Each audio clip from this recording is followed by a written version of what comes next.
Chris, could you see this happening? First of all, I love the music. But yeah, I could see it. I could see it happening. I'm not predicting it, but it is definitely a possibility. With Rondo opting out, we know why he opted out. He wants to get paid, and rightly so. He played for less than $3 million last year. Obviously lost some of that with the pandemic. And then the year before, I think he was making about $3 million. So he hasn't had a nice payday in a while. So after helping the Lakers win this championship, it's time for him to get paid. And if the Clippers outbid the Lakers, I think Rondo will make that move. They both can offer about the same amount. With the Lakers, I think a little bit more. But both teams have other needs they need to fill, other guys they need to sign. So which one will step up for Rondo and give him more money? I think he'll go to the highest bidder that has a chance to win a championship. So, look, also, if he did make that move, he wouldn't have to move. He could stay in L.A. And then, importantly, guys, I think Rondo is making a strong case for the Hall of Fame. And if he were to go to a third team and help them win a championship, the Clippers say help them win their first championship, that would be huge for his Hall of Fame argument and his legacy. So he's what the doctor ordered there. They need leadership in the locker room. We know Kawhi isn't talkative. Rondo's played with better players than Kawhi. He's not afraid to get in anybody's face. He's got respect from guys because of his championships. And remember what Kawhi said after they lost to Denver. We need to improve our basketball IQ.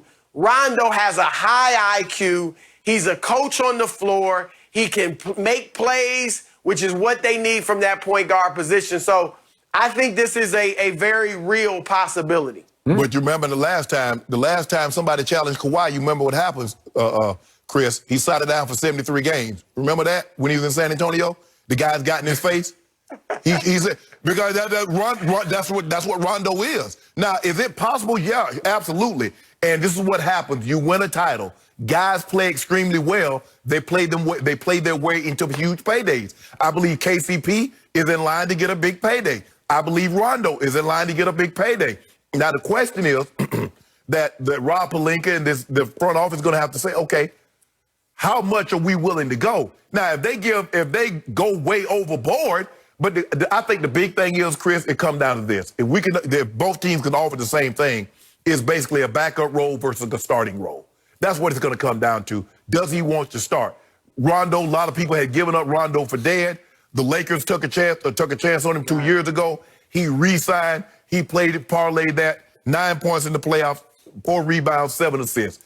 He proved he's the third most important player behind AD and Bron.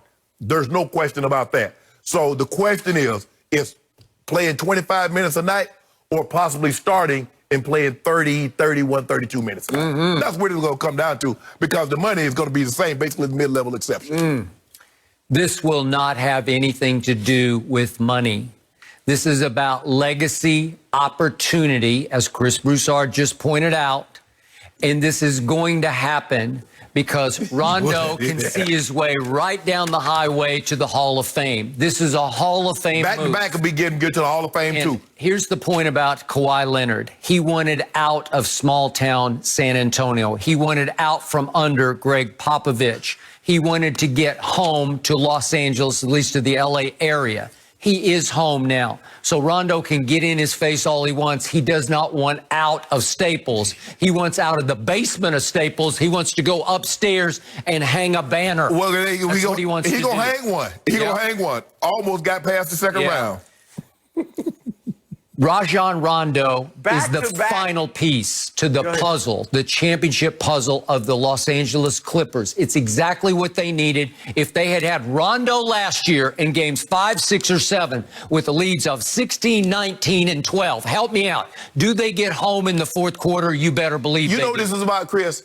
This is not about no Rondo. He wants them to weaken the Lakers. That's what this is about. Well, that would be part of it. Yeah, that would be a lot the of it. icing on that cake. That's what it's about. Because he is your third most important player. And often in the finals, he was your most important player. Stop it. He took over fourth quarters. Stop it. Who led them in fourth quarter assists? Rondo. Playoff Rondo.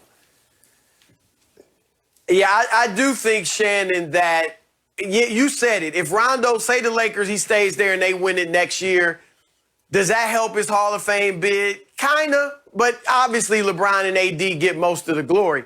If he goes to the Clippers, even though Kawhi and Paul George will be better, and Rondo, does his thing in the playoffs, his playoff Rondo, he will get more credit with the Clippers because it'll be viewed as like, wow, he came here in his first year and he got this team over the hump. He gave them everything they needed to win this championship. He'd have championships, obviously, in Boston and L.A.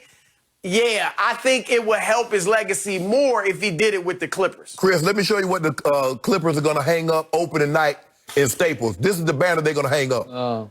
That's what they got, Chris. That's funny. Yeah, they got it, Chris. They're going to hang that up. We're going to hang 2020 champs, baby. Raise to the Raptors, number 17.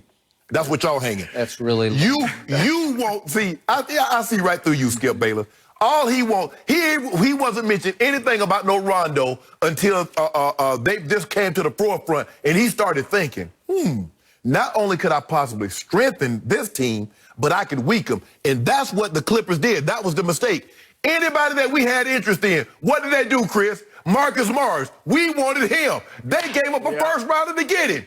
We wanted Reggie Jackson. What did they do? They promised him a starting job to get him. Everybody we wanted, they jumped. Oh, Paul George. Guess what, Paul George? He didn't want to come here. They gave up 5 first rounders to get him. We wanted Kawhi. What did they do? Promised him land in Timbuktu. And guess what? They got it. So all they do is try to get our leftovers. And now they got Ty Lue. Yeah, they got Ty Lue. They got Ty Lue. So all they do is get leftovers. Y'all is dirty.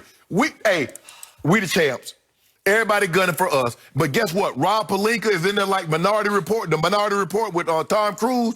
He and Bron and AD, they putting these pieces together. Maybe Bradley Beal, maybe Victor Oladipo, maybe Broussard. Ain't no telling what we might do. But I tell you what, we got something for you. I know what we might do. We are going to go get Rondo. And Chris, do you remember what Deion Sanders did back in the 90s for the 49ers and then the Cowboys? Oh, that Rondo Deion. He goes to San Francisco and helps Steve Young finally break through and win a championship. And then he says, oh, Jerry wants me? I'll go help Barry Switzer win a championship with the Dallas Cowboys. Now, Rondo can go Deion. He'll say, well, I helped LeBron and AD win a championship. Now you're going to go save Kawhi and Paul George and Ty Lue. Oh, so Rondo going to save Kawhi. Yep. But, hey, Chris, do you remember what Rondo said immediately after the game?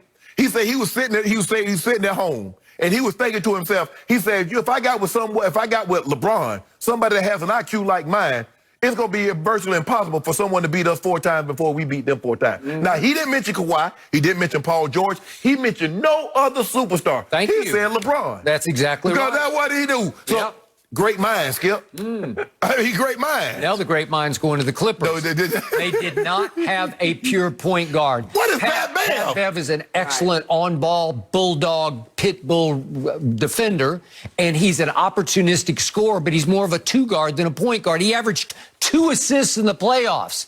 Kawhi was the point guard, and Kawhi just dribbled the team to death because that's all they had. The only thing Pat Bev is on guard. He ain't no point guard, first of all. But hold on, I thought they had arrived. He said it's their time. Remember, he was telling everybody that this offseason when they got Kawhi and Paul George, he told Steph Curry, y'all had y'all time up. Yeah, you're about to. He told LeBron, LeBron, you know it's over. No, Skip, we just get started. Rondo is back to back, Jack. Yep. Back to back. Just enjoy this one while you have it.